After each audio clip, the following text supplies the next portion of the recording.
This is Ethan, and I'm here with Dave, and together we are Dave and Ethan's 2000-inch Weird Al podcast, episode 147-inch. On this episode, we interview Parry Gripp and Steve Sherlock of the band Nerf Herder, who just released a brand new song featuring Weird Al Yankovic.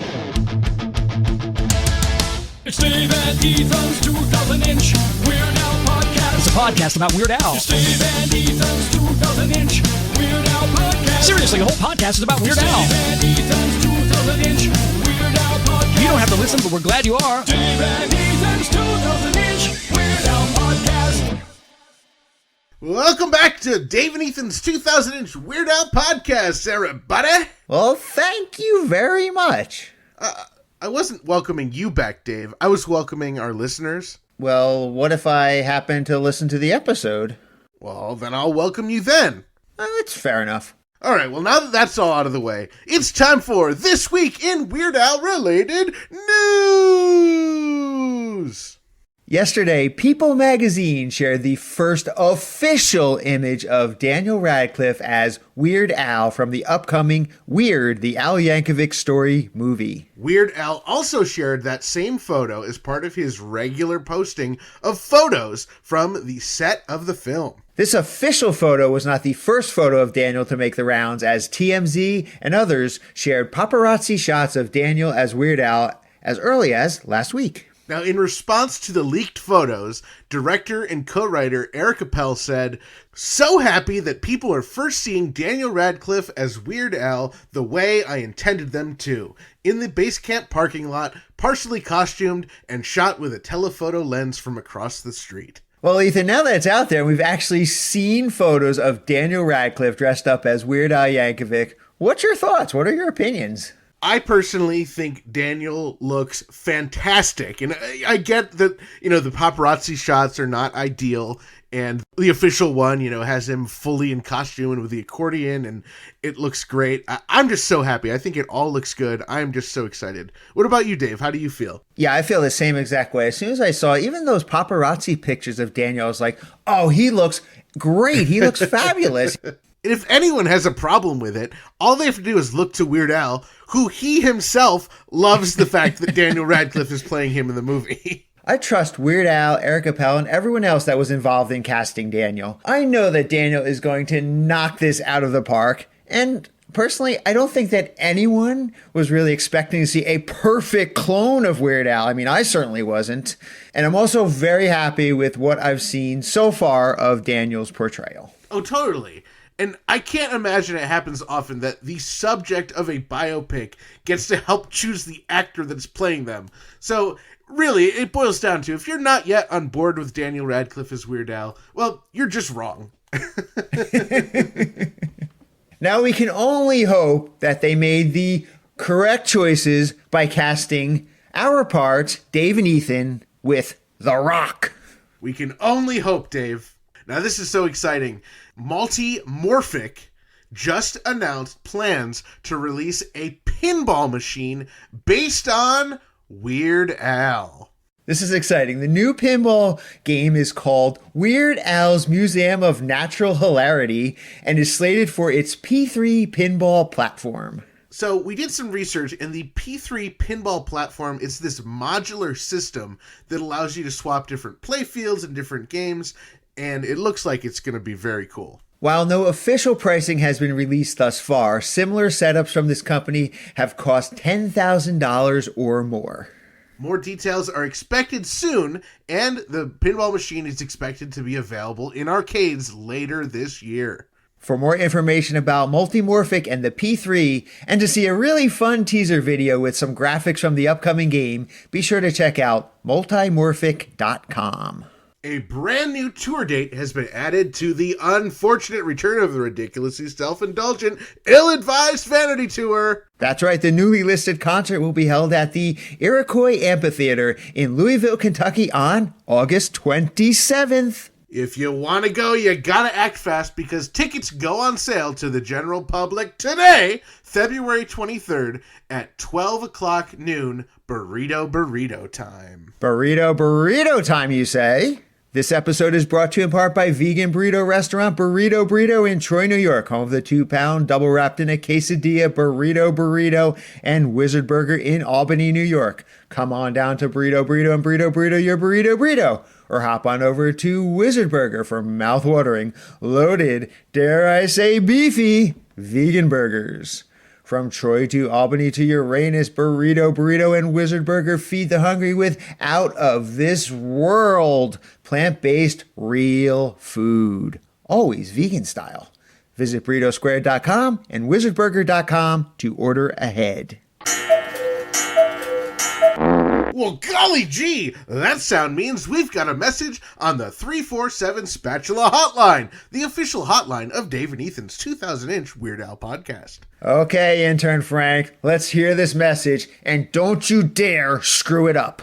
Hello, this is Will King in, I'll say Salt Lake City, but that's not where I'm from. Anyway, that's not important. I just went to the International Guitar Night where, one famous podcast composer, Jim Chemo West, was performing, along with 3 other people that I will get the names of, Luca, Halia, and, anyway, Jim Chemo West was performing, along with 3 other people, and it was absolutely fantastic. If International Guitar Night is coming your way, then absolutely take the time to come out and see it.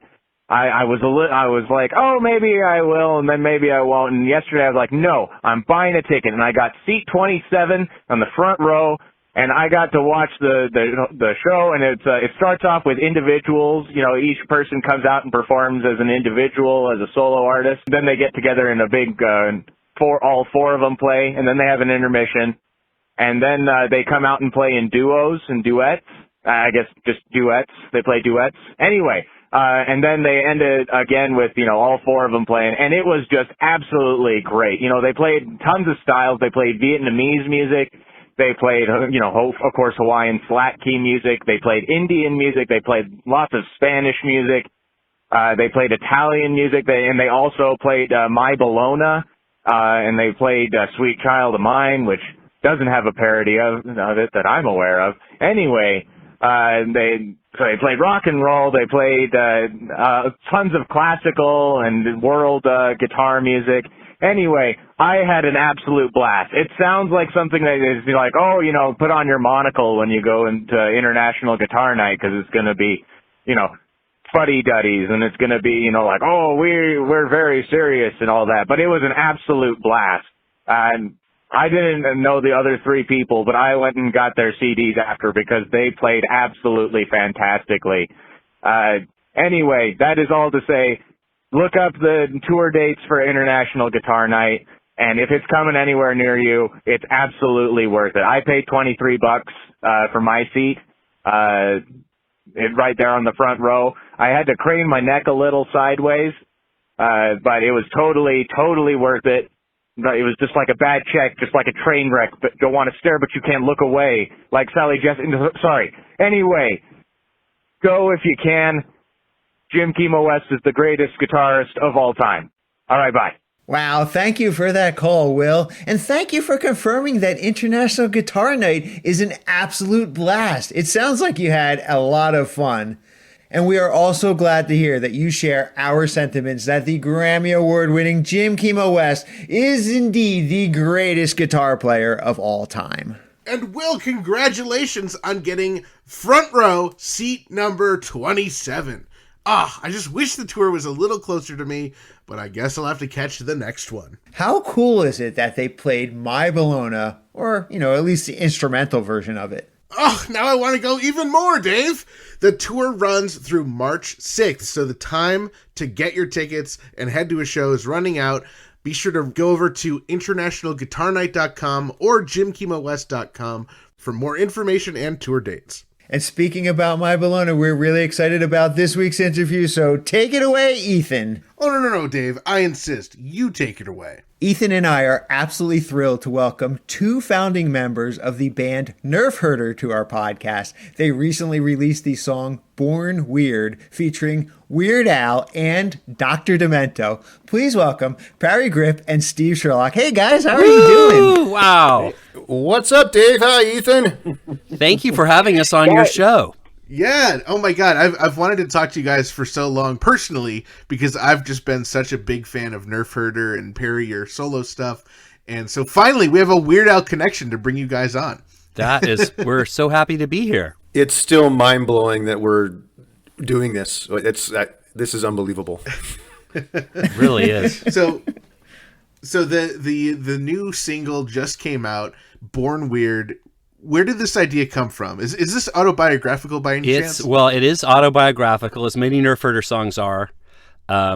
So the character singing the song, of course, in most Nerf Herder songs is what I like to call a relatable idiot, which is sort of a dumbass who is doing something stupid, but that someone might go, oh, I wouldn't do what this guy did, but I can kind of relate to why he did that. And so, but this is a really fairly true about my growing up in high school, and I really did listen to Dr. Demento, and when Weird Al came out, it was really it was like this great thing. I don't know how. I'm guessing you're younger, but I was in junior high when this happened, and I would tape the Dr. Demento show off of the radio, and that's the music I listened to all the time was this tape of the Dr. Demento show every week.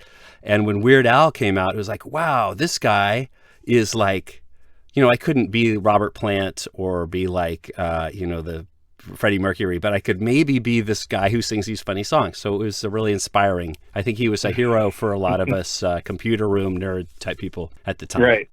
Yeah. Now, in the song, of course, you mentioned My Bologna. Is that the first Weird Al song that you heard, or did you go all the way back to like Another One Rides the Bus, or what? It must have been My Bologna I think that was the first one that he had on Dr. Demento. I'm not sure, but I think that might have been the one I heard. And I remember the story of him recording at Cal Poly in the bathroom there at the university, which is not far from where I live. And so that was always like, oh, he's just right up the coast, up there in that bathroom singing. Oh, yeah. San Luis. It's about like 2 hours up north or so. It's about an hour and a half, but it's like, I don't know why it seems kind of local, but... Well, speaking of local, I was actually living in Hawthorne, which is roughly about 15 minutes away from Linwood. When I first heard, when I first heard Weird Al on Dr. Demento, and it was Sunday nights I would listen on KMET, and I just loved it. So I went out and I bought the 45 for Another One Rides the Bus, and that was it. Game over for me. Oh, cool. Do you still have that 45? That 45 is a collector's item. The Another One Rides the Bus 45? Oh, yeah. It's, the thing about that single, quick story about that is, I'd heard My Bologna. Another One Rides the Bus was, that's the first record I bought. So my brother and I went out to the mall. We grabbed it, and it was choice between that or like it was like Lenny and the Squigtones. I bought both, but Okay. So yeah, we took it home. We played Another One Rides the Bus dozens of times. It was just cracking up every time, and finally say, hey, what's on the other side of the record? Like, do we even know? Let's give it a shot. So we're playing it. And it's like we're listening, kind of like bobbing our heads, going, this is kind of disco. I don't know. Is this even funny? and it's just we're going, I don't know. And finally, when he gets to the phrase, we're just like, bah! We just lose our minds. So that song will always hold a special place in my heart forever. So it's just like I love it. Right. We're talking about My Bologna, and we're talking about Born Weird, and so My Bologna is the B-side on the record. Why My Bologna? What was the choice there? Is it your favorite song? Were there other songs you guys were thinking about covering? Oh, we had Born Weird, and we were just gonna leave the B-side blank, right, Steve? Like that was kind of the idea. Was we didn't really have anything for the B-side. I don't know why we picked My Bologna. I think it was just the version, not the single version or the original version that he recorded in the bathroom, but the version from his first record is so fast and rocking. I think it just seemed like one we could do that would sound really, really great. And I really like the way it turned out. I think it's pretty fun. I think it's probably one of the few Al songs that we could play without completely butchering because it's closer to our style. Yeah, that's right. The last thing we want is Weird Al calling us going, dude, come on. We could never do a song like Albuquerque that has so many words. It's just that it's pretty simple. It's pretty simple. My Bologna is pretty simple. Yeah, exactly. Yeah, I don't think it would have fit on the vinyl if you guys did Albuquerque. No, he would need like a double vinyl. Oh, man. Now, we know that Weird Al famously asks everybody that he parodies for permission to do their songs. And while you're not doing a parody of My Bologna, you are doing a cover version of My Bologna. Did you have to ask, or did you feel the need to ask Weird Al permission to do that song? I sent him, we had a demo of it, and I sent it to him, and I said, hey, are you okay if we do this? Because he, of course, had been talking to us about the song because he played on it, and he liked it. He said it was rocking. That's what he said. And he added that awesome. He didn't like the way the original version on his album turned out because they were really nervous and they didn't have a click track, and that's why they played it so fast. So he thought it was too fast, that original version, which is really fast, actually. I don't know. Bermuda Shorts, he's pretty much a human click track. I think he's a phenomenal drummer. He nailed that song. I think what Al was saying was just it was their first time in the in a real recording studio, and they just were nervous and they played really fast. Well, from I love it. I think it's great. From the Cow Poly bathroom to the recording studio, it's a huge jump. Right. Less urinals around. Yeah, exactly. Now, actually, Dave and I have both visited that bathroom. Have you guys taken a visit ever? No. I don't think I've ever been to that bathroom. Is there a plaque? There is. There is a plaque. I've got to get up there. That's funny. It's pretty magnificent. Yeah. Yeah, well, next time we'll have to bypass that Bubblegum Alley place and go straight to the Cal Poly. Yes. Yeah, that's right. It's a great little town. Okay, so the single just came out. How long has it been in the works? You know, how long have you guys been working on this? Oh, wow. We were kind of slow. Nerf Herder sort of famously takes a leisurely pace. So we actually the backing tracks were recorded in 2014. So a long time ago. Really? Yeah, it was Whoa, it was an cow. outtake from our Rockingham album. And it was just, I could never figure out the lyrics. And I always wanted to have this song about Dr. Demento and a song about Al. And it finally I was listening to the track, a year and a half ago. I'm like, oh, this will work. And I figured it out. So, but yes. And then we recorded it with Al. He did his part in September of 2020. And it's taken us this long to release it. I think he thought we were going to release it like the next week or something. And so at some point, I think he emailed me and was like, hey, when's that song coming out? Like it was like 6 months later. Like, why are you guys taking so long? I've done 2 tours since you did this.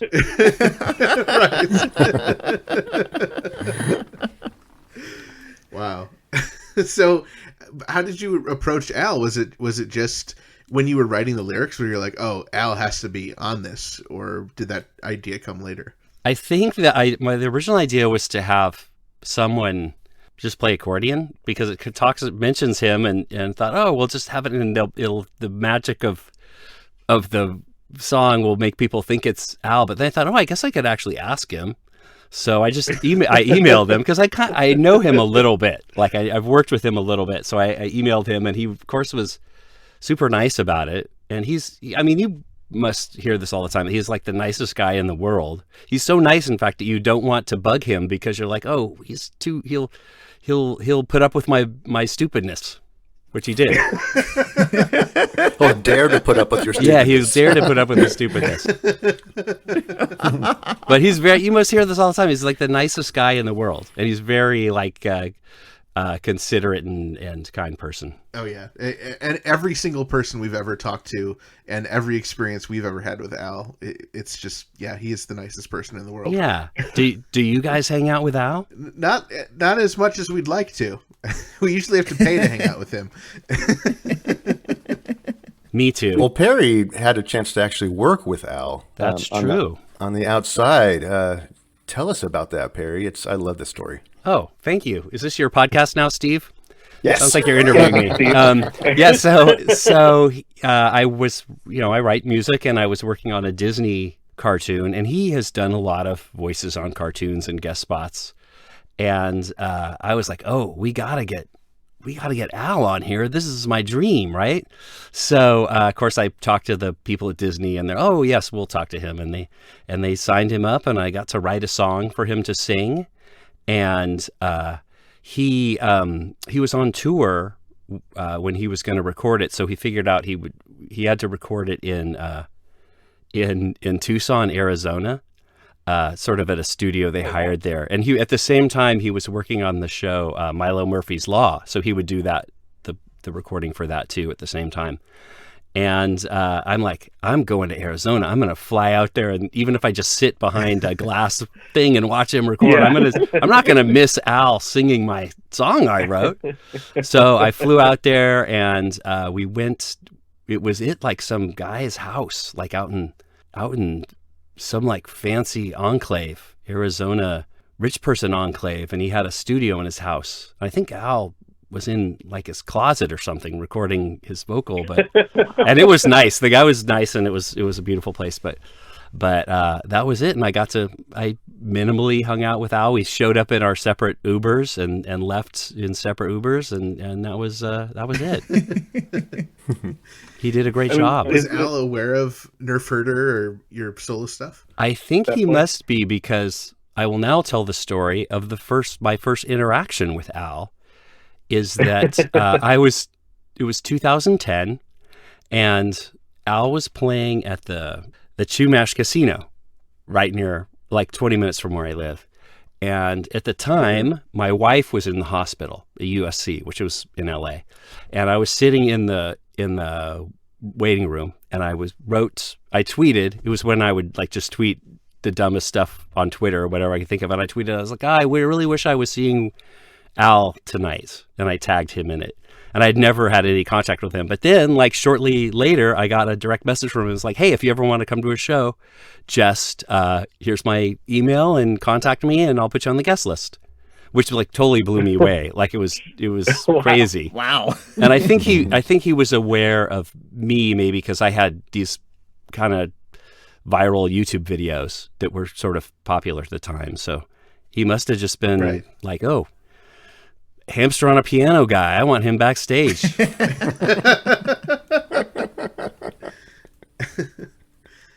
I guess rewinding just a little bit, what was the song that Al recorded of yours for the Disney show? It was called Shapeshifter, and he played this villain. This is a show called The 7D, which was this sort of reboot of The Seven Dwarves, and it's interestingly not on Disney Plus. I don't know what's gone on with the show or if it will ever be on there, but he was the Seven Dwarves, and he was this villain Shapeshifter, and he sings the song about himself, Shapeshifter, and it was like a high point in my life and career. It was very exciting. And then Parry, did you work with Al at all on his appearance on Storybots? No, I didn't, but I did hear about it because I worked on that show too. But I had to ask those guys, wait, what did he do? What was that like? I didn't. And he does another song there's a new Storybots series coming out that he sings a song on that I didn't write, which I'm pretty mad about. So if you're a creator of Storybots and you're listening, I'm next season. You should just write more songs and just pitch it, and the shows will bring in Al. I think you're right about that. I'm pretty lazy though, I got to be honest. I don't try too hard. That's the story. Steve, did you know that Parry was reaching out to Al to do the accordion solo, or was that a surprise to you? Yeah, I think he'd already he thought about that idea and he ran it by me, and I was just like, oh heck yeah, yeah, absolutely. And and knowing that they already had a professional past, I'm like, he'd probably do it, because there was that period after Al had finished up all his contract, and he just started having appearances everywhere. He was popping up like all over the podcasts, interviews. He was just comedy shows, and he was just everywhere. I'm like, oh wow, yeah, he'll do it. You better do it. But no, it was amazing. When I first heard that, I was just now if you buy the single, the vinyl, on the inside of the vinyl, it's got the score of his accordion solo, and it's all he sent that along. And, there's so many notes on it. It's like Yngwie Malmsteen had played it. Yeah, it's really a lot of notes. Yeah. It was surprising because I asked him to do it, and I kind of thought there was a pretty good chance he wouldn't do it, but he agreed to, and he was very nice, and he quickly sent me the sheet music, and he said, "Hey, will this work?" And I was just like, "Al, I can't read music. What is this?" None of us read music. And then he recorded it like a thing for it. But it was really, and it's really amazing too. I had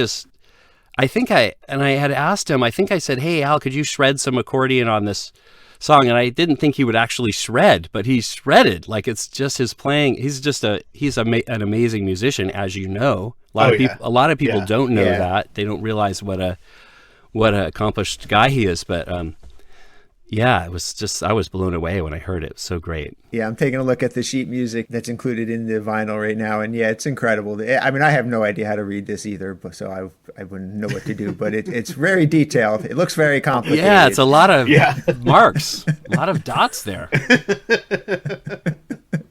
So did he hear the song before suggesting this solo, or did he just have it ready to go? Oh, no, I sent him the song. I had recorded a demo of the song, and then I just sent it and said, "Al, this is the song, and it mentions you, and it mentions, Dr. Domino, and it would be great if you play right here," because it's sort of like he's like, it mentions his name, and then poof, like a leprechaun out of a box of Lucky Charms. Right. Boom, he's playing accordion. So it just seemed, I don't know if that meant anything to him, but it just, anyway, he was positive about it. It was great. Although when I asked him, he's like, "Oh yeah, I really want to do this, but you got to go through my manager." And usually what that means is no, I'm not going to do it, because the manager says, "Oh no, you can't do this. No, he can't do it. No, he's busy. No, his accordion's broken or something." But well, it was also COVID time, and he hadn't done anything. He's like, "Wow, I got to warm up my fingers." And didn't he record it in his basement into his laptop or something? Yeah, he did. And I don't know where he was. I didn't ask him where he was, because I think he has a studio at his house where he normally lives. But I think he was somewhere else. I think he was, I don't know, like a COVID bunker or someplace, some different place. And he was like, "Oh yeah, I think I can record this in the basement on my laptop," which made me think he wasn't at home. But I didn't want to ask him. I was like, "Oh, where are you? Where are you, Al? I'm going to come by." But no, I think he was someplace with his laptop, and he did it fast. It's all MIDI. He doesn't even need a microphone. He just plugs it straight into the laptop and boom. Oh, that's right. No, he recorded through a microphone. Oh, he did? Yeah. Oh. He did. In fact, he's such a pro. He recorded the left hand and the right hand separately, and he said, "Oh, you want to mix it like this." He kind of told us how to mix it and gave us tips on getting the accordion to sound good in the recording, which is really, was really awesome and helpful. And so, and I tried to run everything by him, all the mixes and stuff, because he's, I wanted his approval and everything. So, he was so helpful. It was great. It's hard to talk about the single without mentioning the incredible cover artwork. What was the inspiration behind this? And I definitely recognize Luke McGarry. I think he did Festival Supremes posters and their artwork. He did. Yeah. And he's just amazing. And I love that first Al's first album cover that has all the detail. It's kind of like a Mad Magazine thing, and of course Steve and I were big fans of Luke's anyway, and so it was like kind of a no-brainer to ask him. And I think I might have mentioned to him, like, hey, could we do something like Festival Supreme? And he's like, well, I told him the budget, and he was like, well, you can't really get Festival Supreme, but you could get like a corner of that, like a smaller version. So that's why it doesn't have that many characters on it. But it's amazing. Okay. I love it. It's great. The artwork's, it's the best artwork I've ever seen and been associated with. So I think it's great. You like it, right, Steve? Oh, yeah. Yeah, absolutely. I think it's fantastic. It's one of those covers you just want to stare at forever. And it's, it's Mad Magazine style. And you have, it's almost like one of those like Mad fold-ins where you just want to just stare at it forever. Yeah. Yeah, absolutely. Yeah, you see like something different every time you're looking at it, I feel like. So for the people who aren't familiar with what you guys look like, Steve, I think you're the guy with the Math Club trophy. And Parry, you've got the inhaler? Yes, that's correct. Accurate? That's correct. He really captured our vibe. Except I'm terrible at math and Parry does not have asthma.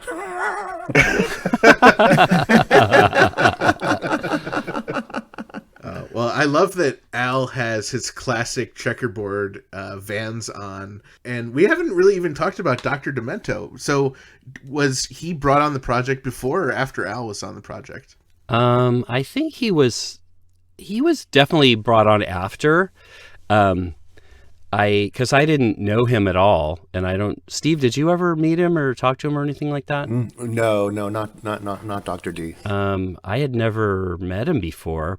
I mean, I'd listened to him, of course, and I felt like he was my dad in a way because I listened to him so much. But I just reached out to him through his website, and it helped that Al had already agreed to do it. I think that made it probably more interesting for him. But and I never communicated with him. He has a guy that you go through, that you talk to, and so so I went through his person, and so that was. But he was great, and what he did was, I mean, it's unbelievable for me to hear as like a fan to hear him talking over the recording. It was so great. I want to put his voice on a loop over and over and over. Now, there are two versions of this. There's the version where he does the intro, and then there's a version where he does the outro.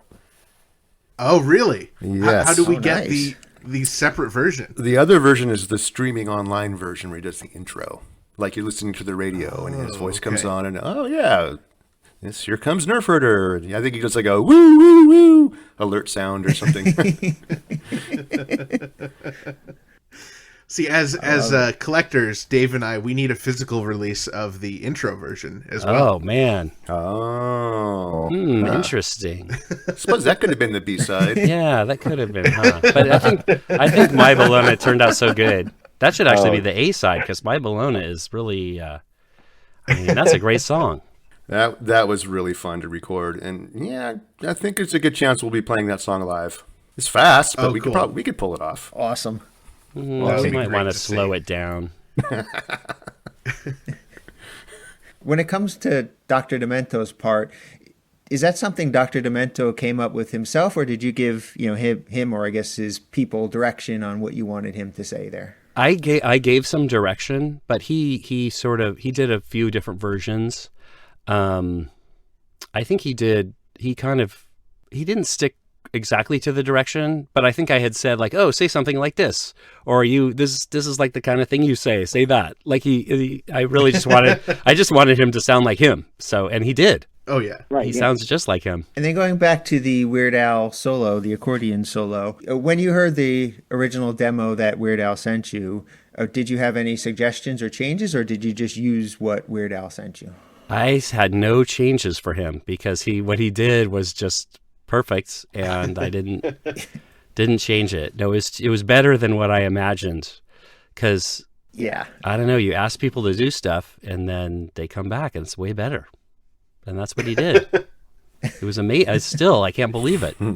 It is an incredible solo. Yeah. How many times did you guys just sit there and just listen to Al's solo on repeat? I listened to it a lot. Yeah, that should have been the B-side, just his solo looped. It's so good. Oh, it's unbelievable.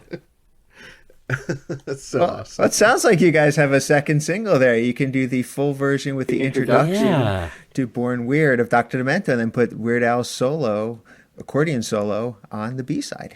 When we need some extra cash, we will definitely do that. Scrape together another single. Let's do a rendition of Got a Boogie. Oh, I love that song. There you go. Well, Dave and I will certainly be buying copies of that if you ever decide to put it out. Just let us know. Yeah, one thing that still kind of, I don't understand how we missed the boat on this, but there was the Dr. Demento's Covered in Punk. Oh yeah. No, we didn't, and I'll tell you exactly how we missed that, Steve. Oh. So the guy who puts out that record is his name's John. He's very nice, and he is the guy you talk to when you talk to Dr. Demento. He's the guy I've been emailing with. Oh. And he asked us to be on that record, and I was like, yeah, we want to do that, and then I just forgot about it and didn't do it. And so now the truth is known. But the good news is, Steve, and you're going to be very excited, everyone's going to be excited about this, is that there is a volume 2 coming out, and he has asked again, could we be on there? So we just got to come up with another song to go on there, and he had some suggestions actually.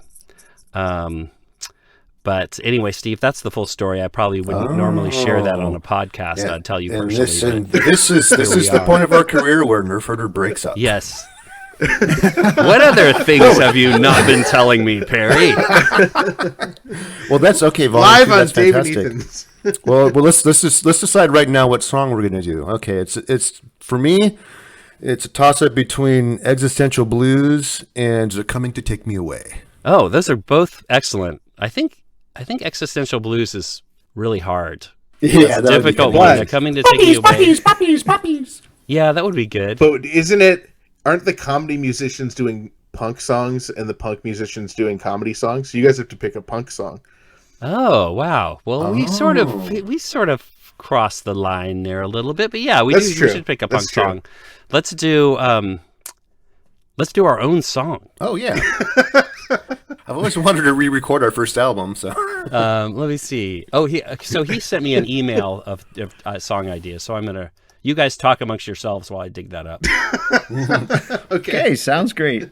Let's see. Well, okay, well, while Parry looks that up, Steve, we got to ask you about the sticker that comes with the vinyl single here.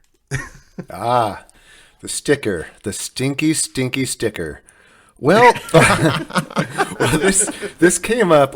Okay, we wanted to, package this vinyl and just have it really interesting because people don't do 12-inch singles very often anymore. And if we're gonna sell like 2 songs on record and make it, enjoyable for people outside of just the 2 songs, it's like what else can we do to enhance this? So it's like, all right, well, baloney colored vinyl.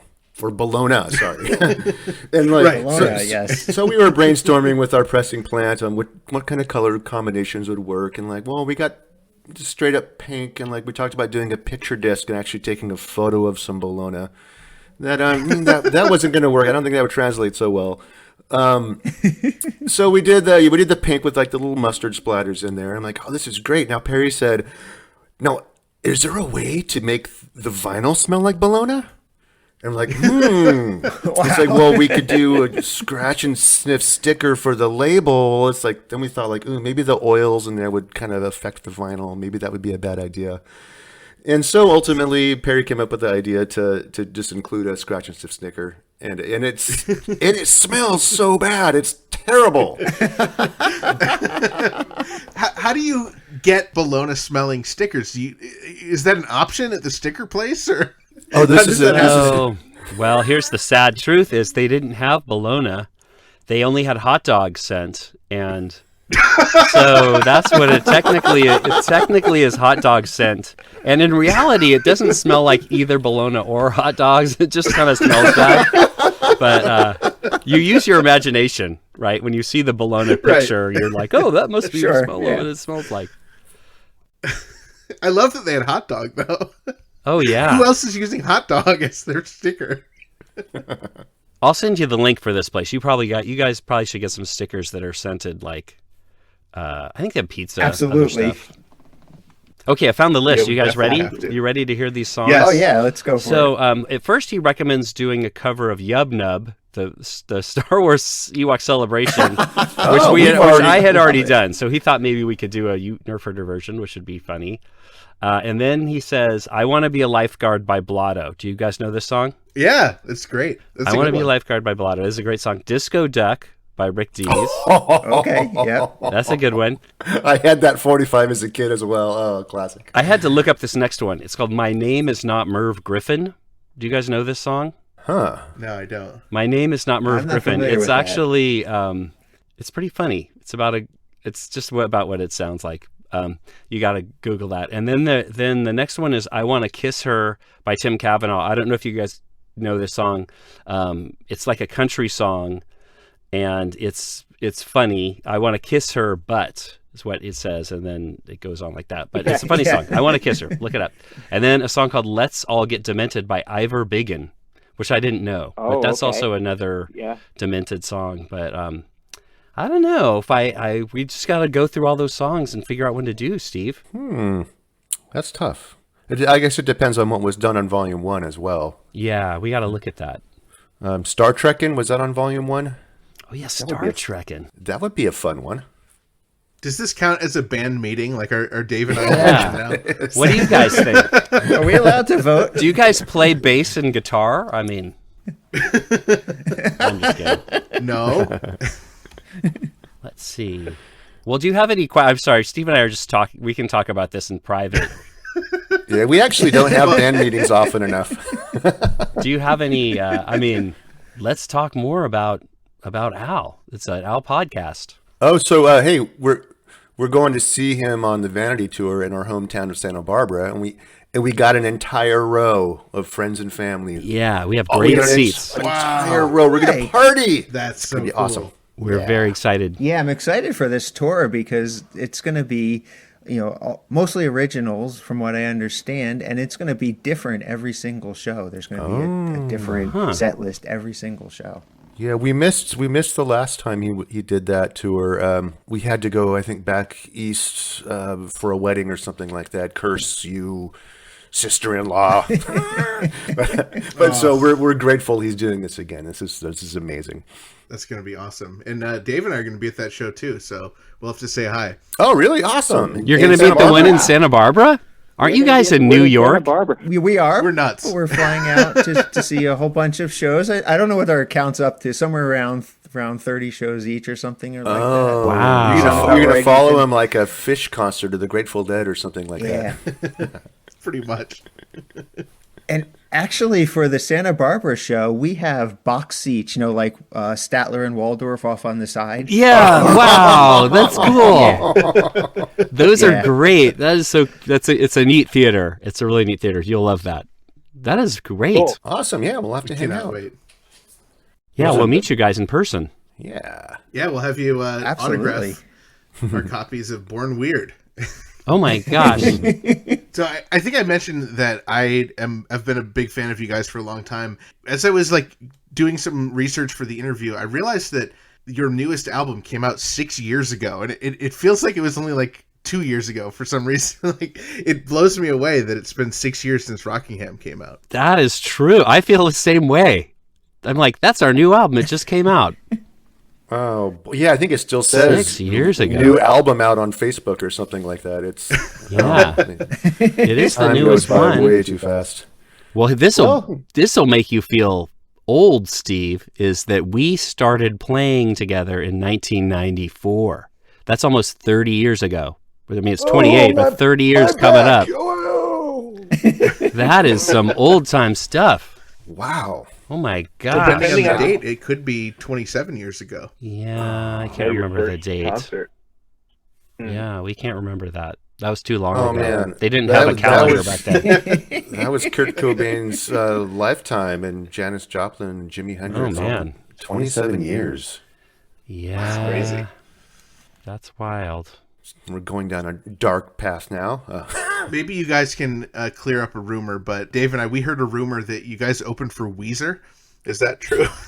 That's right. Yes. The song doesn't lie. The song is true. We did open for Weezer. Actually, we saw Weezer. Steve and I, before Nerf Herder started, right? This was kind of the inspiration for Nerf Herder, is we saw Weezer play at our friend's birthday party at a Mexican restaurant in Santa Barbara. And it was before their album came out. And I remember just being blown away by them. But it was like, you know, it was a place you could order like a bowl of chips and watch Weezer play. Do you remember that, Steve? Wow. Oh yeah, Alex's Cantina. Yeah, it was wild. Yeah, I think the Blue album was like just about to come out on DGC. It was just like weeks away or something like that. Yeah, and they were playing birthday parties. Yeah. So Al has a couple connections to Weezer now. I was just curious, you know, how did you guys react when you saw Al show up in their Africa video? Wow, I haven't seen that myself. video.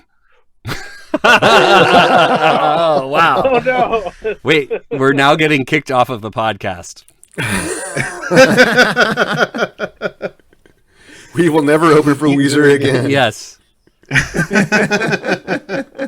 All right. Well, We didn't see the video, but I'm interested in hearing about that. So yeah, of course. I mean, obviously they love Al because they're also from. I think they're slightly younger than us, but they would have loved Al, right? Oh yeah.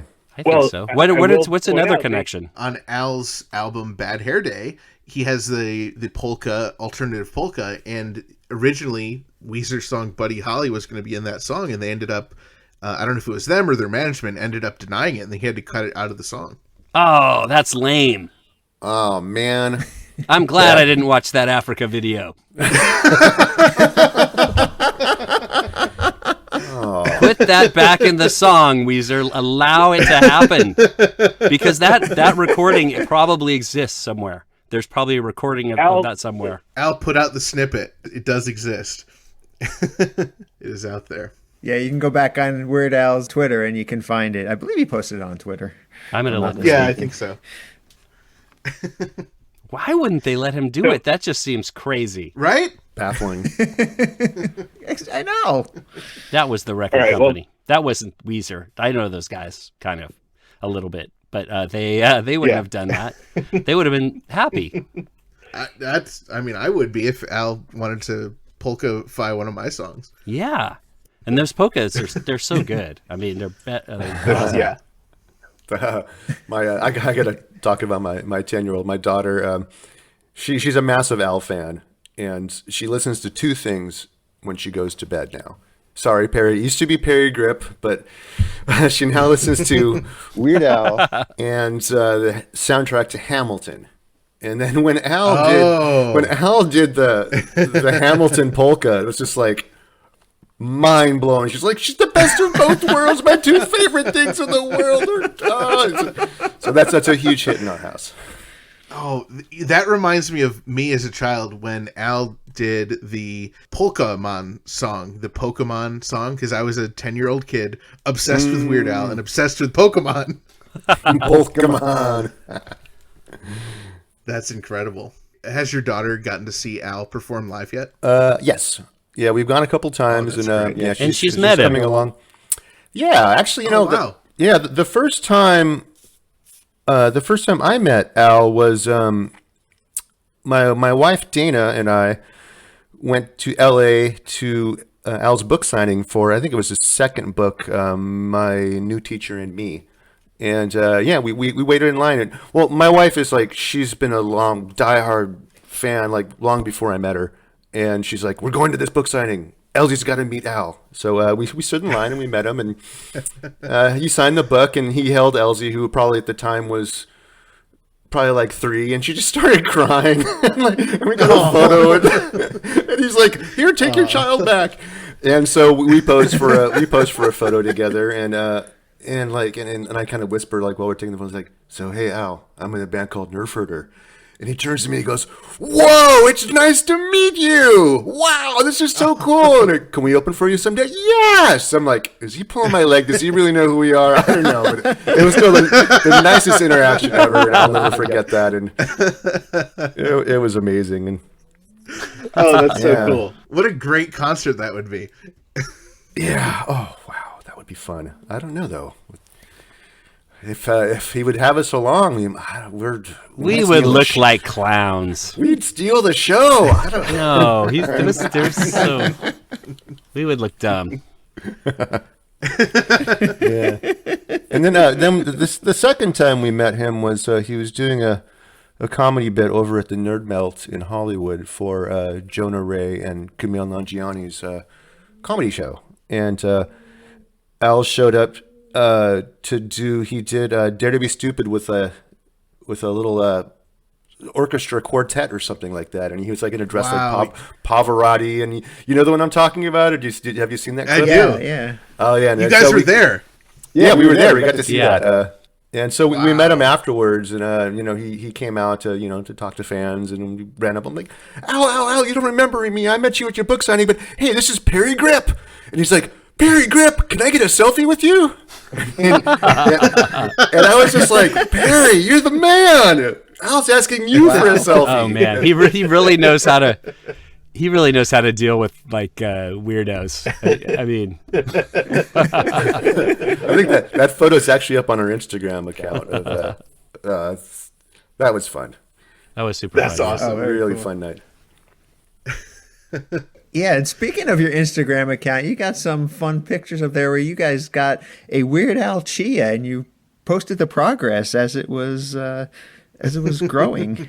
Yeah, Tell that's us a still little up about over there. that. It's over on my tape deck still. It's all dried up, but it's still there. It's never going anywhere. Oh yeah. I haven't done Yeah. mine's in the box still. I haven't done it yet. I'm saving it. package. It's going to be valuable. That's right. I love that you guys did the chest hair, not just the Yes. Oh, that was my wife's idea. It turned out great. It was really... Oh, I so love it. great. Yeah, we've got like Funko Pops, and we got a lot of paraphernalia around here. The Squeeze Box vinyl box set, we own that, and it's like so. Oh, it's, nice. Yeah, we're just our house is just got so much love for Al. It's, And Steve's wife is in the photo. Where was that? The L.A. Times, that photo of Al with all the people. Oh, with it was the the Accordions? Times. It was supposed to be the cover of Times, the Times magazine. Yeah, New York Times Magazine. Yeah, the New York Times. Yeah. Yeah. It was the time. Yeah, New York Times magazine. But it was during COVID when they shot this, or right at the beginning, they thought it wasn't a good idea to have all these people in close proximity of each other. But yeah, Dana went down and shot that, and she's actually two people behind Al, right in the middle. Wow. And she's cool. she's holding an accordion. She's holding my accordion, Steve. Oh, it's your accordion. Yeah, Oh, that's right. Wow. Nothing weird there, but just And she's the only one. She's the only one not looking at the camera. Oh man. Actually, no. There's a guy. I'm looking at the picture right now. There's a guy off to the side with the dog. He's not looking at the camera, but Dana's like, she's got her head tilted and she's just like got this serious look on her face, and it's just amazing. I love this picture. I'm bringing it up right now. So which one is I'm gonna she? pull What the color picture, shirt? Yeah, she's got the pink and orange shirt, and she's kind of like looking just off camera. Okay. Yeah. I was right behind. I see her. Yeah. Yeah, that's actually my shirt. I used to wear that in Nerf Herder shows back when I was, when it fit me. But Wow. I had no idea there was such a Nerf Herder connection to this photo shoot. yeah, well, That's so actually, cool. Dana was also in a Weezer video. So she any opportunity to Did you guys watch that one at least? We did, yeah. I've It was seen a that good one. That was Beverly Hills. Yeah, she's in the scene in the grotto in the old Playboy Mansion grotto, Very cool. Wow. dancing behind rivers or very something cool. like that. That's so awesome. So the new single's out. We talked about that. We talked about Al. I'm really curious. I don't know if we have some time to, but I would love to hear about how you guys actually met. oh wow, that's Oh, I know exactly how we met. yeah. Let's hear that, Steve. I want to hear It's, that. Well, I was playing in a band called the Whistling Cherries, That's right, a great band. and we were playing a show in Santa Barbara a little bar or something like that. And at the time, Parry was writing for the local paper.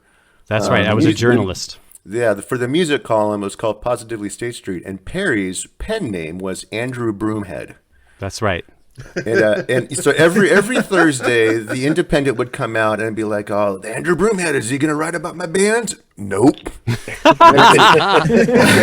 here's the next week. Is Andrew Broomhead going to write about my friend's band? Yep. I'm like, I see how it's going. So anyway, we're playing this show, and the singer Pat says like, "Oh, guess what? I called up Andrew Broomhead. He's coming. He's going to review the show tonight." I'm like, wow, we're going to make it. This is going to be the greatest thing ever. So we play a show, and we met, and it was kind of brief and all that stuff. And, and we kind of, that was it. We went on, and the next week the paper comes out. And oh, no. And I'm reading the review, and it says, Whistling Cherries playing at whatever restaurant bar place we played at. And it says, Pat was great band leader, jumping around, and Joe Gherkin playing guitar solos, and the drummer was powerfully sloppy. Oh, that's terrible. Oh no! But I meant that's a compliment. I think so. At the time, I was like, I didn't know how to take it, but hey, and then now we're in a band together. Yeah, that's right. That was terrible. I was a terrible writer. No, it was hilarious. At least, yeah. So how does writing a terrible review lead to you guys then meeting and forming a band? Well, it was actually no, it was a good review. That's really good. That's a positive thing for me. But I think it's just Santa Barbara's a small town, and so I think I was in a band too, and you actually filled in for our drummer at some point. Yes. Yeah, and that's the first time we played together. Yeah. You filled in for our drummer. I just knew you. I guess I just knew you, and so through after, I don't know. I still can't. It's a fog actually, but we just started playing together. And didn't we play with Agnès first? There was this girl from France. Maybe we played a couple practices with her or something like that. That's right. Yes. Yeah, we jammed with her, and then I think later on the band was called The Decline of Paisley John Shaver, and your drummer had broke a finger or something like that, and we have this show booked. Steve, do you want to play drums with us? And I was just like, oh hell yeah! And yeah, it was fun. Didn't we play at the same Mexican restaurant that Weezer played at? I think we did. Yeah, we did. Yeah, everyone played there. There were less people there, but we did do that. And then I think my band broke up, and I was like, oh well, play music with Steve. I think that's what happened. It's like I've been looking for a powerfully sloppy drummer. So no, well, I think we were just hit it off or something. Like we kind of get along personally. So yeah, well, we were friends for a while. We would hang out and go see shows together. I remember you took me on a tour of the old Independent. That was the local newspaper you wrote for. They had moved out of their space, and you had the key. Oh, that's right. Yeah. And we went on a tour of the empty building, and you busted out like a little bottle of apricot brandy or something like that. I'm like, oh yeah, it's time to party, and we were kind of, I don't know, we just go to shows. Yeah, that was that. And also the other thing we did early on was that Steve had eaten at this restaurant by the beach called the Brown Pelican. And he had gotten breakfast there, and there was a cockroach in his omelet. So they gave him a gift certificate to eat there. And so you, me, and like, was it Agnès and some other person? It was Agnès, yeah. Yeah, we went and ate there. I remember that. It was very nice of you to take us. Yeah, that was wild. Thank God for that cockroach. It might not have been a band. Oh wow. Oh. And so I have to assume you guys, as you were clicking and maybe you shared some nerdy interests. Is that where Nerf Herder came from? Yeah. Yeah, I think we just had a similar sensibility. I think that part of Nerf Herder's thing was maybe not taking itself that seriously. And I think at the time, a lot of people in the scene or in Santa Barbara, were really serious about it. So it kind of, they thought it was like a job or something. So I don't know why. We just kind of clicked, I guess. Seems sort of natural. We never tried too hard. And at the time, there were a lot of bands in Santa Barbara that were, air quote, making it. There were quite a few bands like Toad the Wet Sprocket, Ugly Kid Joe, Lagwagon, Summer Camp. A lot of bands were getting record deals. And there were actually people moving here from small towns like Bakersfield to, air quote, make it. I'm like, shouldn't you just go to L.A.? It's like 2 hours away. It's like, no, Santa Barbara, it's the hot thing. And there was even a CNN feature about that. I think we had a little clip on about, is Santa Barbara the next Seattle? And we thought like, all right, well, our friends are playing all these clubs. Let's just start playing these clubs and have fun. And then, I don't know. But one thing led to another. And then now we're on the Dave and Ethan's 2000 Inch podcast. Yeah, that's right. And you guys will experience... You'll experience Santa Barbara when you come here for this show. Have you ever been here before? Either of you? I've never been, no. No, I've never been to Santa Barbara. It's like a little, I don't know how to describe it. I mean, it's like a kind of a tourist town. So there's a lot of people wearing boat shoes and stuff like that, I guess. Yeah,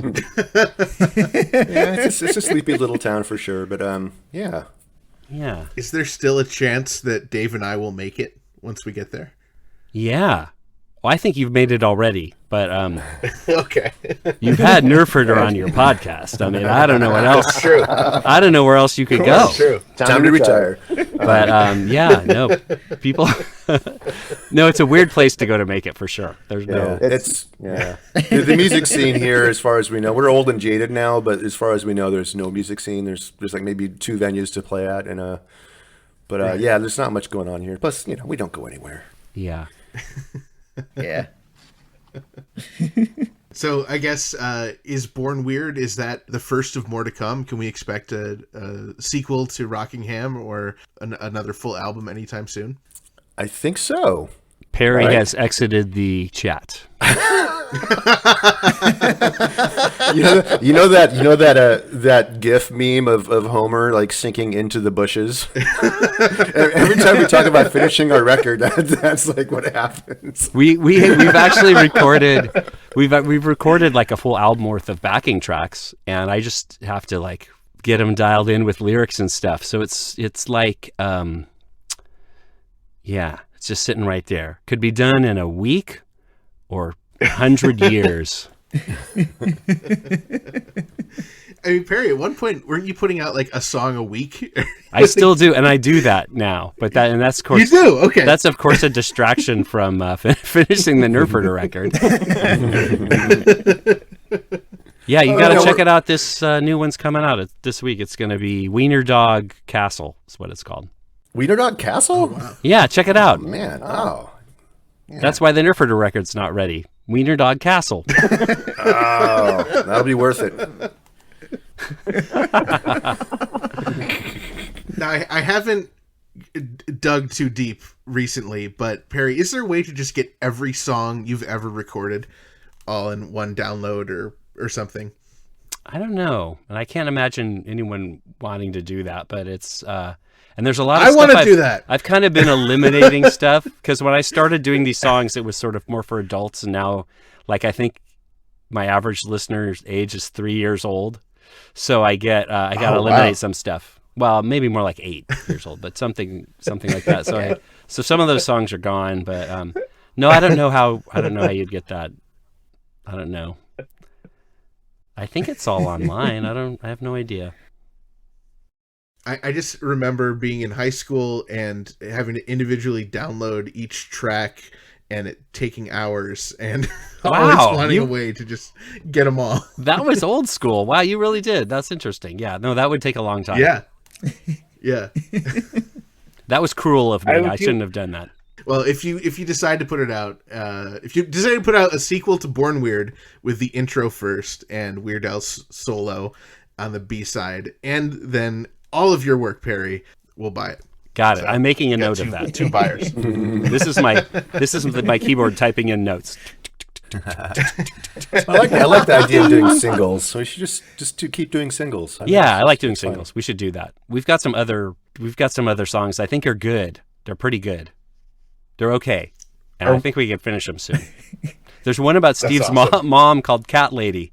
and it's just it's good. Well, I made the mistake of telling my mom about that a long time ago. It's like, Perry wrote a song about you. It's called Cat Lady, and he wants to name all the feral cats that you feed. And so my mom literally is the crazy cat lady. And those cats are probably different now, right? Because yeah, they probably all changed. But whenever I talk to her, has Perry finished the song yet? Oh man, Get into the studio and sing I'll the work on lyrics. that. But, yeah, she's pretty excited about it. She wants to tell all of her friends. She's excited. Oh, that's awesome. That's a good reason for me to Very work cool. on it. I'm going to do that. Do it for my mommy.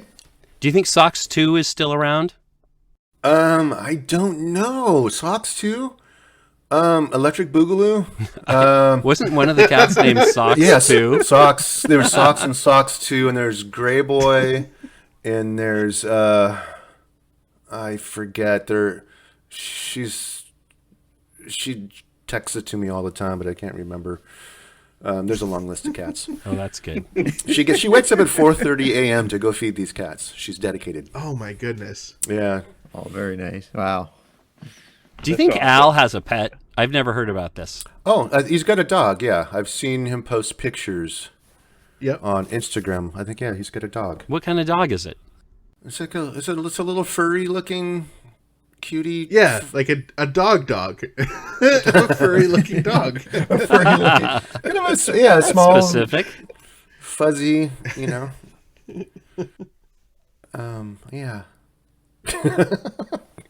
All right, I gotta ask. So if this next album ever does come out, will Born Weird be on it, or will that be an exclusive to this single? That's a good question. We don't have any answer for that, but I think that it probably would be, because we probably would need to scrape it and put everything on there we could. So yeah, I'm going to say yeah. So It'll have both Maybe. versions. It'll have both versions. Yes. Okay.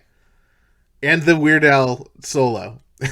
Yeah, and the Weird Al solo. Just looped. Okay. A Solo list it of out. Steve's mom's cats, and This interview will this be on interview will the be on B-side. there. Okay. That should fill it out. Yeah. Yeah, you're done. Yeah, we'll just have to figure out a new scented sticker to include. Yeah. That's right. Which other Weird Al songs would you guys like to cover? Oh, wow. Well, I think that we always like that song Melanie. Actually, we talked about covering Melanie, which is an original, right? Yeah. Right. That would be great. Yeah, that'd be really fun. Yoda would be good. Oh, man, Yes. I love Yoda. Actually, God, I had a good idea for that. I'm not going to talk about it, though. Keep it a secret. But I do, the other song that I thought would be good would be Dare to Be Stupid. Yeah. Oh yeah, definitely. That we could totally nail that one. Well, what if you just cover your whole next album is just Weird Al cover songs? Then you don't have to write anything. It's That's a good point. What would the album be called? We'd have to call it something like Dare to Be Stupider, or We Dared to Be Stupid. No, I don't know what we would call it. Yeah. I think you should do it. Again, Dave and I will each buy I'm one. in. All right. Done deal. Okay, I just got right, really well- nervous. Maybe I'll have my 10-year-old write up the set list of the songs we're gonna do. She'd be like, There you go. yeah, she'll say Albuquerque for sure, and that would be. We're too God. bad. We can't do that stuff. Yeah, Al's band is way too good. They're way too professional, and we just Is there an Al tribute band? Because there's like tribute bands of lots of bands. There's a lot of like Al tribute stuff. I don't know if there's like a touring tribute band. Yeah, I'm not aware of any specific band that all they do is they cover Weird Al songs. But there's been several Weird Al tribute albums that have come out in the past couple of decades. Jonah Ray put something out too, right? Yeah, Jonah Ray put something out recently as well. Yeah. Yeah. Oh, you also had him on your podcast at one point. Yeah, he's a great guy. Yeah. There's also Weird Al burlesque. There's like burlesque troops, and all they do is perform to Weird Al songs. Yeah. Whoa. That's so funny. Oh man. That doesn't seem right, but I that is funny. Yeah, it's Yeah, it's almost as weird as Daniel Radcliffe playing Al in the biopic. Yeah. He's going to be great. I'm excited for that. We were just talking about this the other day, my wife and I, and it's just, it's totally something Al would do. It's just like, you know what? I'm just going to pick the shortest person I could possibly find with like British accents, just it's just perfect. British Al. Yeah, it's just it's hard to picture, but it's going to be amazing. But who's going to play Dr. Demento? That's another, like, maybe like Jack Black, maybe, or He would be perfect. Oh. Well, in the original sketch, it was Patton Oswalt, so maybe they'll bring him back. But I think Jack Black would be great, too. Oh, Patton would be good, yeah. Oh, wow. I keep waiting for him to say, like, fooled you. April Fool's not going to happen. It's just like, oh, yeah, it's pretty unbelievable. I mean, what is he going to call it? I mean, VHF? I don't know. I guess maybe it's just like the Weird Al story. I'm not sure, but it's going to be amazing. Yeah, it's called Weird, the Al Yankovic story. That would be good. But yeah. When's it supposed to come out? We heard the end of 2022. That's what we've heard. They haven't started filming or anything yet. He's probably just still trying to cast it. They may have started filming. They're going to start filming in February, which it is now. Cool. You guys could probably like get some inside scoop and sort of like sneak your way onto set and eat some of his deli tray. If only we weren't on the other coast. Oh yeah, you guys are East Coast. Harder to sneak in for sure. You're going to be out here. You're going to be out here on tour, or when he's on his tour. That's right. Where are you starting? What's your first date you're going to?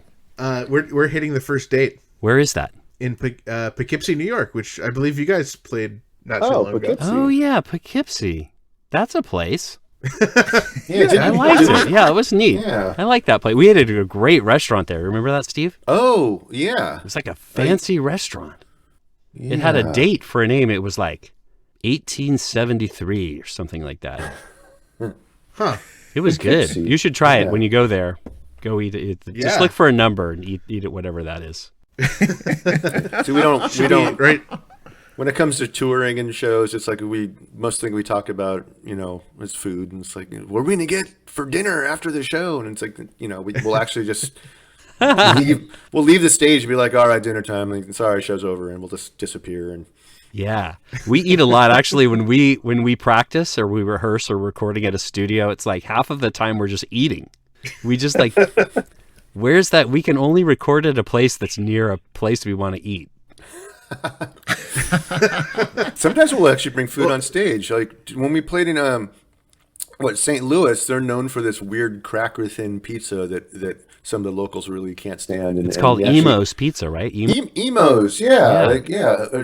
We actually had some of that on stage, and we're like, all right, we're gonna eat some of your pizza, and everyone's going, don't do it. It was incredible. It was so good. I wish I had some right now.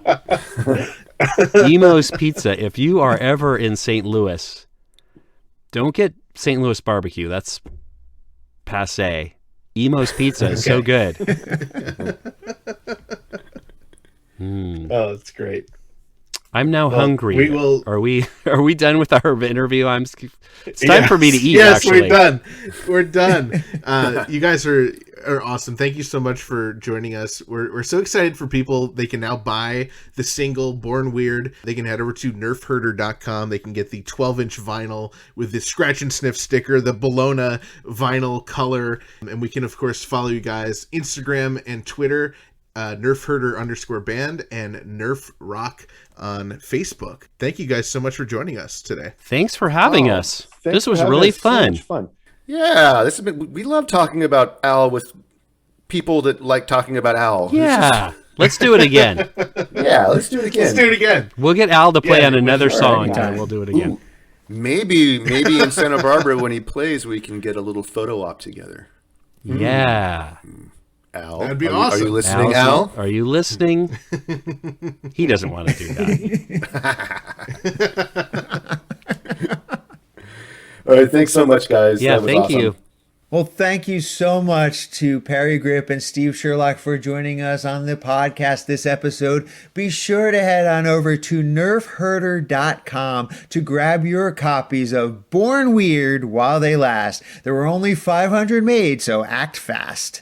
All right, Dave, now that we have the vinyl on hand, I know we didn't have it before we recorded the interview. What do you think of the smell? What do you think of the disc? What do you think of it all? Oh, I love just about everything about this vinyl, especially the scratch and sniff sticker. You know, I used to collect these scratch and sniff stickers when I was a child, and, you know, they all smell exactly the same. So as soon as I took out this sticker and smelled it, it reminded me of my childhood because it is that smell from my childhood. It's the scratch and sniff sticker smell.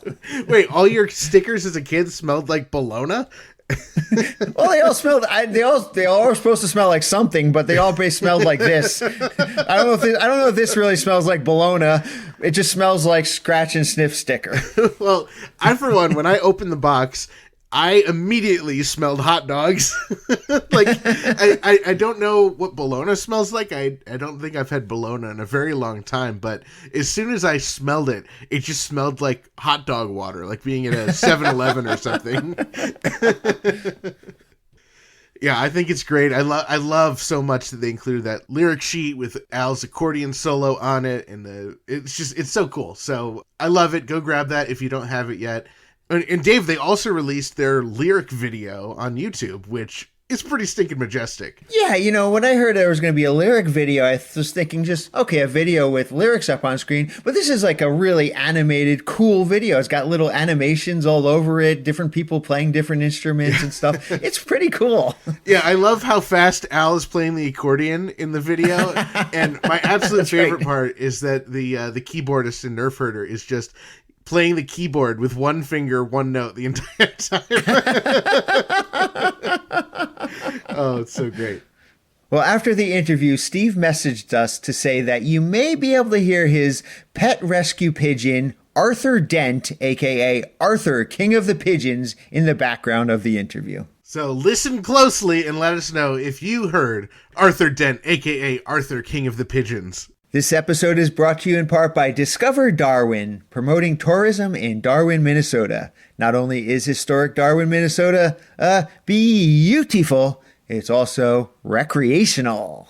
As we all know, Darwin, Minnesota is home to Darwin-Dassel Park. Darwin-Dassel Park is the largest park in Meeker County and includes 6.5 miles of trails for hiking, cross-country skiing, and horseback riding. Ah, wow. There's not too much that I love more than horseback riding on a nice spring day after a heavy rainfall. Well, if you plan to bring your horse to the park, please be aware that the County of Meeker kindly asks that you do not ride horses on the trails while the ground is soft during the spring or after rainfalls. Oh, bummer. Well, I guess that's okay, because if there's anything I love more than riding my horse, it's taking out my cross-country skis and snowshoes and going for a nice walk on the trails. Well, Ethan, unfortunately for you, the Meeker County website says that the cross-country ski and snowshoe trails are currently being groomed. Oh, that stinks! I mean, is there anything that I can do? Oh yeah, let's see. It's according to the website, it says the park is also home to picnic tables. Oh, wonderful! You know, I always wondered where picnic tables lived. So visit Darwin, Minnesota on your next expedition. Discover Darwin more than just a twine ball. And after you visit Darwin, Minnesota, be sure to visit discoverdarwin.biz. Dave and Ethan's 2000-inch Weird Al podcast is brought to you absolutely free thanks to our incredible sponsors Burrito Burrito, Discover Darwin, and Jackson Scoggins. Our podcast is also supported by everyone in our Patreon family, with special thanks to our amazing close personal friend level Patreon supporters: Jared, Allison, Frank from the Bank, Adriana, Zeb, Scott, UH Jeff, Javier, Kenneth, Jake, and Blair. Also thanks to Trevor Son and everyone else in our pretty stinking majestic Patreon family. If you enjoy our family-friendly, wacky, weekly Weird Al podcast, please consider supporting us at patreon.com/2000inch. There are awesome benefits like getting your name mentioned on the podcast and access to secret episodes. Plus, you can learn how to become a sponsor of the podcast, and you get to hear bonus episodes before anyone else. And don't forget to check out our official merchandise over at shop.2000inch.com. Our We Hate Intern Frank line of merchandise makes a great gift for International Dog Biscuit Appreciation Day. We love hearing from our listeners and other Weird Al fans, so join our Facebook community and post about Weird Al by visiting group.2000inch.com. And we also love it when we receive voicemail via our official 27-hour-a-day podcast hotline, 347 Spatula. You might even hear your message on a future episode. For everything about our podcast, including incredible past episodes and guests, be sure to visit WeirdAlPodcast.com or 2000inch.com. And while you're there, click on Black and White and Weird All Over bonus episodes for our special bonus episode book series where author John Bermuda Schwartz walks us through his book page by page and picture by picture. Keep up on new episodes, podcast news, and events by following at 2000inch on Facebook, Twitter, and Instagram. And we want to thank you for subscribing and leaving reviews on your favorite podcast app. Make sure you're subscribed because it not only helps us out on the podcast, but it also makes you a wizard, Harry. Thank you once again to our guests, Parry Gripp and Steve Sherlock of the band Nerf Herder. Also, thank you to Arthur Dent, a.k.a. Arthur King of the Pigeons, and Will King. Thank you to the Grammy Award-winning Jim Kimo West for our incredible podcast theme song. And thank you to Weird Al Yankovic, as this podcast probably would not exist without him. And a big thank you to all of you, our listeners, subscribers, Patreon supporters, and sponsors, and everybody else who makes our podcast possible. Thank you for choosing Dave and Ethan's 2000-inch Weird Al podcast. And until next time, remember to gill and chill. Hey, Ethan, I figured out something pretty cool. Oh, what'd you figure out? You know, you can scratch and sniff me. You want to try? No, thank you.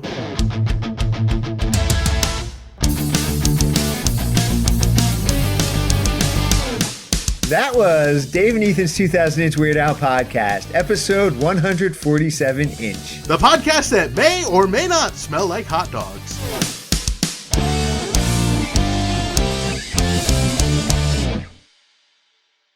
I don't think I've ever been to that bathroom.